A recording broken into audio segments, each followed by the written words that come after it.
아, 선생님들 안녕하세요. 네, 오늘부터 이제 기출 강의를 시작하도록 하겠습니다.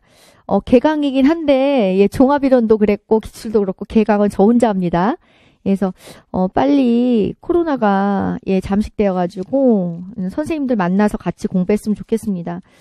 자, 기출문제는 제가 일단 카페에 오늘 49번까지, 예, 프로라고 말씀드렸는데요. 49번까지 다 할지 안 할지 모르는데, 일단은, 오늘 하는 데까지 하고요. 다음 주에 남아있는 상담이론 실제 끝까지 다 하도록 하겠습니다. 그러니까 선생님들이 다음 주에 상담이론 실제 끝까지, 예, 다 풀어오시면 돼요.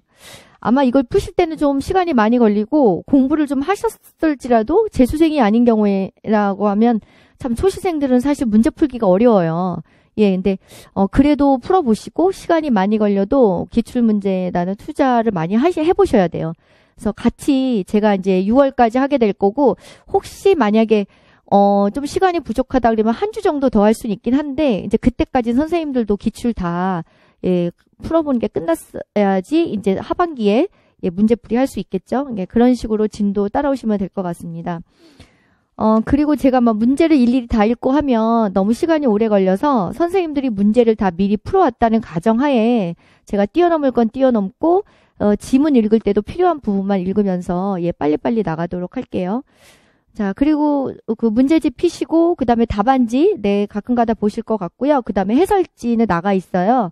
그래서 특별히 논수령, 서술형 같은 경우는 처음에 이제 답안지 작성하시는 방법 모를 것 같아서 드렸고, 저희가 요새는 논수령이 없어요. 예, 논수령이 없어도 2014년 거부터 해서 2000 이후의 논술은 제가 답안지 폼을 만들어 드리고, 또 그 전에 있는 논술들은 저희가 지금 하는 거랑 너무 좀 관계가 많이 없는 게 많아서 그런 것들은 개요 정도로 드릴 수도 있고 아니면 뭐 전체 답안지 작성해서 드릴 수도 있어요. 그러니까 선생님들이 참고하시면 될 것 같습니다. 자, 그럼 먼저 1번부터 할게요. 자, 1번 보시면 비밀보장 원칙의 예외적인 경우를 3가지 쓰라고 그랬는데 이거는 이제 2007년 사립에서 가장 먼저 나왔던 부분이에요. 그래서 여기 1번도 나오고 2번도 비밀보장 예외사항이 나와 있어요. 예, 그리고 이 외에도 뭐 집단이나 심리검사 쪽에서도 계속 같이 출제가 되고 있는 부분이니까 이거는 선생님들이 잘 보셔야 되는 거죠. 자, 1번 같은 경우는 그냥 비밀보장 원칙의 예외적인 경우 3가지니까 그냥 보시면 가장 첫 번째는 내담자가 자신을 해하려 하거나 타인을 해치려고 할 때. 그죠? 네, 그거. 자신을 해하려고 한다는 거는 자해나 자살도 되지만 청소년 같은 경우는 가출 같은 것도 되는 거예요. 그러니까 그런 거 잘 보시고 그 다음에 법원의 명령이 있을 때예요. 다른 말로 하면 법원의 범죄에 연관되어서. 그죠? 예, 범죄에 연관되었을 때. 그래서 법원의 요구나 명령이 있을 때거든요. 자, 그럴 때도 비밀보장 원칙의 예외적인 경우고 그 다음에 내담자가 미성년자일 때예요. 우리는 이제 청소년들을 상담하기 때문에 다 미성년자들이거든요. 근데 미성년자 상담 시 보호자 요청이 있는 경우에는, 예, 보호자죠. 이 안에 이제 부모님이 들어가는 거고 할머니가 될 수도 있어요. 또 어떤 시설의 원장님이 될 수도 있거든요. 그러니까 일단은 보호자라는 걸 잘 알고 계시고. 그 다음에 여기에는 또 학교에서 교장 선생님이나 담임 선생님이나 교과 선생님이 얘를 지도하는데 필요하다 이렇게 요구하는 것도 다 보호자에 들어가는 개념이니까 그렇게 잘 알고 계시면 될 것 같고요. 그 다음에 성학대 및 아동학대에 노출되어 있을 때예요. 그러니까 아동학대나 뭐 방치 뭐 이런 것과 관련된 사실이 알게 되었을 때 이때도 비밀보장 예외 조항에 속하니까 이럴 때는 다 관계 당국에 신고를 하셔야 되는 겁니다. 물론 선생님들은 먼저 관리자와 상의를 하셔야 되고요. 네, 이제 그렇게 되어 있습니다. 자, 그 다음에 전염병에 노출되었다는 사실을 알게 되었을 때, 뭐 다른 말로 하면 중대한 질병에 노출되었을 때 이렇게 나오거든요. 저희 답지에는 아마 뒤 해설지엔 그렇게 나왔을 거예요. 중대한 질병에 노출되었을 때. 그러니까 그 병이 전염될 위험이 큰 제3자에게 알려줘서 그 사람을 보호해야 될 윤리적 책임이 있어요. 그러니까 질병과 관련해서는 제3자에게 알려줄 법적 책임은 없어요. 단지 그게 윤리적 책임일 뿐이에요. 그런데 미성년자 내담자를 상담할 때는요. 우리가 또 사전동의 받잖아요. 사전동의 보호자에게 받는 거는 법적인 부분이에요. 네, 근데 미성년자인 내담자에게 사전동의도 똑같이 받아야 되잖아요. 그거는 윤리적인 부분이에요. 그러니까 법적인 것과 윤리적은 좀 차이가 있죠. 법적인 거는 우리가 지키지 않았을 때 법적인 제재를 받게 되어 있거든요. 그러니까 그런 부분은 조심하시면 되고 현장에 나가서도 그건 좀 잘 하셔야 되겠죠. 예, 모르실 때는요, 먼저 임용된 선배나 그 위에 있는 뭐 변호사나 이런 관련 분들한테 잘 자문을 얻어서 하시는 게 가장 좋은 방법이에요. 자, 이제 이거는 이제 알고 계시는 거고, 자, 2번 문제를 보면 논술 문제입니다. 민수를 상담한 내용이 나와 있는데, 이를 토대로 민수에게 해당하는 비밀보장의 예외의 상황 3가지를 제시하라 그랬어요. 자, 그러면은 이 지문 안에서 비밀보장 예외사항 3가지가 무엇인지를 찾아내시면 돼요. 그리고 기업과 니은의 경우에 전문 상담교사가 취해야 될 적절한 조치를 각각 서술하시오 이렇게 나왔습니다. 자, 볼게요. 민수 같은 애는 지금 단기보호관찰과 수강명령을 받은 아이예요. 지난해. 그래서 우리가 뭐 단기보호관찰이라는데 보호관찰이 단기가 있고 장기가 있잖아요. 그러니까 단기보호관찰은 물론 1년이고 그 다음에 장기보호관찰은 2년 이내를 말하거든요. 그래서 보호관찰이란 말 많이 들어보셨을 거예요. 그러니까 뭐 범죄인을 교도소나 뭐 소년원 이런 수용수실에 보내지 않고 일정 기간 동안 준수사양을 지킬 것을 조건으로 해서 자유로운 생활을 허용하는 거예요. 그러면서 보호관찰의 지도나 감독을 받게 한다거나 아니면 뭐 범죄성 개선을 위한 어떤 교육을 받게 한다거나 이제 그런 프로그램이라고 보시면 돼요. 근데 보호관찰과 수강명령은 보통 함께 도입돼서 시행되고 있는 거죠. 그러니까 수강명령 같은 경우도 자유로운 생활을 허용하면서 일정 시간 보호관찰소나 보호관찰소 지정 전문기관에서 교육을 받도록 명하는 제도를 말하는 겁니다. 얘는 지금 법적인 것과 관련이 되어 있는 거거든요.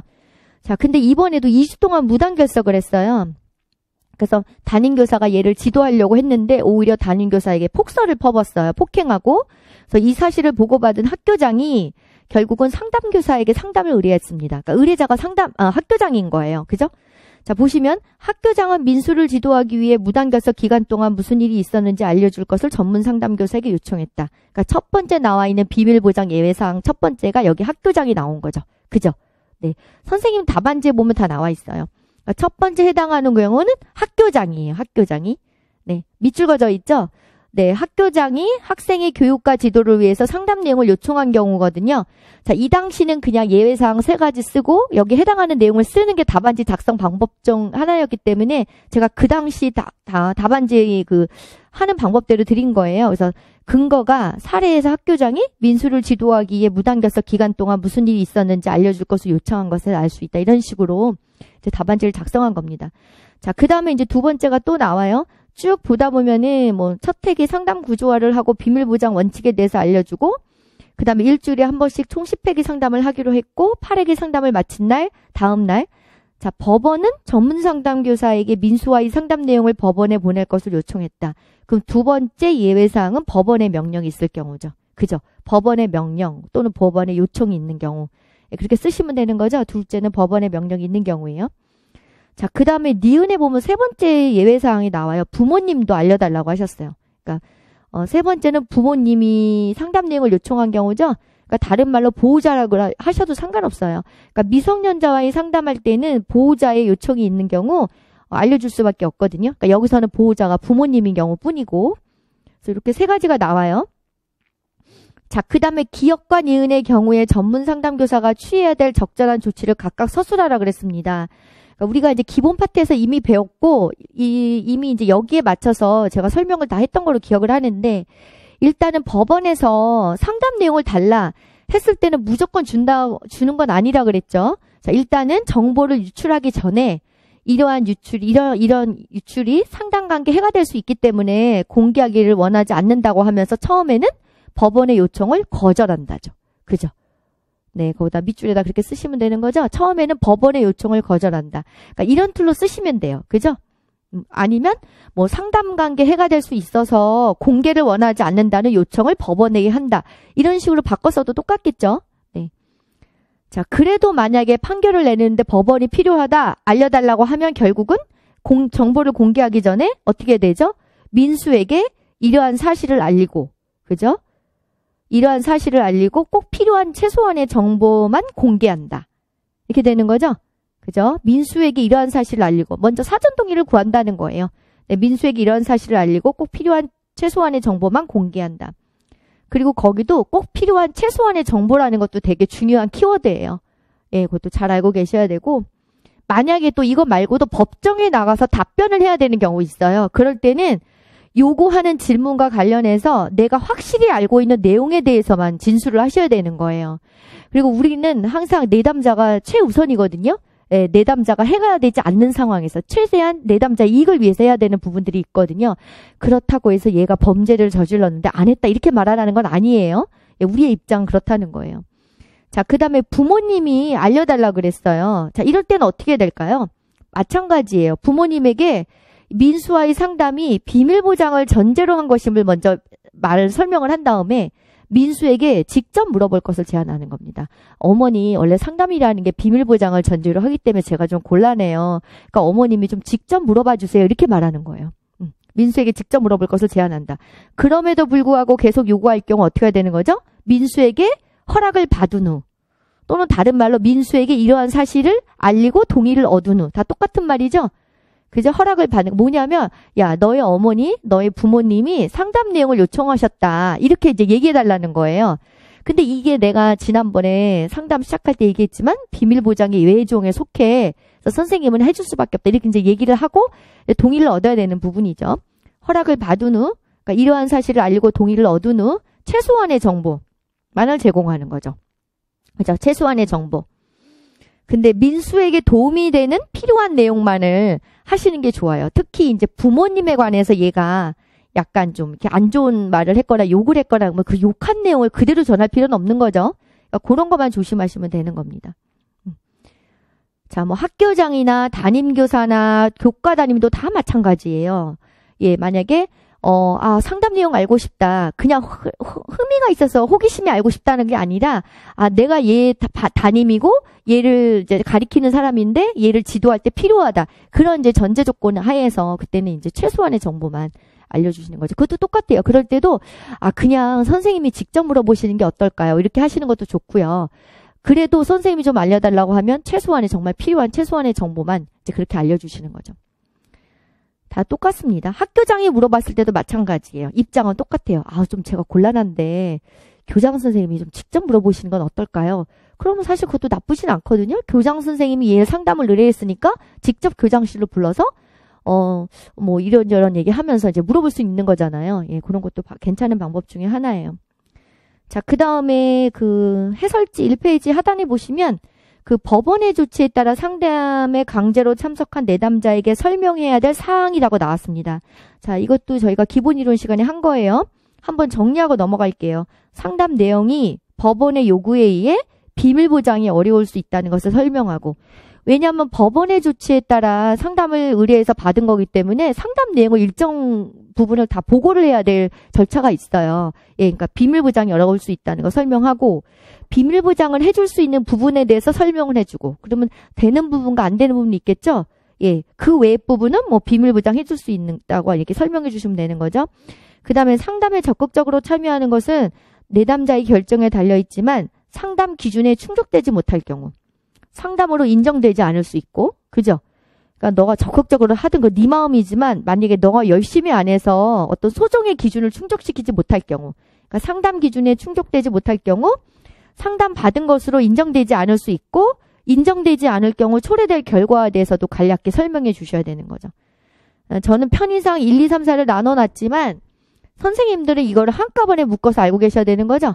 예, 이런 거. 어떤 조치에 따라, 또는 법원의 조치 말고도 학교에서 학교폭력, 그러니까 자치위원회 어떤 조치로 인해서 얘가 만약에 뭐 상담을 받거나 뭘 하게 되었다. 뭐 어떤 관련 기관에 의뢰해서, 그러면 그 관련 기관에 이거를 보고를 해야 되거든요. 그러니까 그런 부분들을 다 설명해 줘야 돼요. 예, 그런 거 설명해 주고. 그 다음에 특별히 법원의 조치에 따라서 이렇게 강제로 어디 참석했을 때는 이게 제대로 이수했다는 그 기준이 되지 않으면 다른 또 조치를 또 받을 수가 있는 부분이거든요. 그러니까 이건 내담자를 보호하기 위해서라도 예, 정확하게 설명을 해 주셔야 되는 거죠.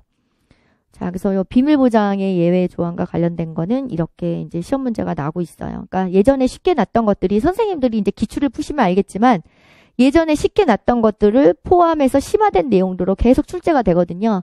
기출 문제만 완벽하게 하셔도 일정 부분의 점수는 맞게 되어 있어요. 그러니까 이런 데서 틀리면 정말 아깝잖아요. 예, 그러니까 이런 거 조심하시면 되고,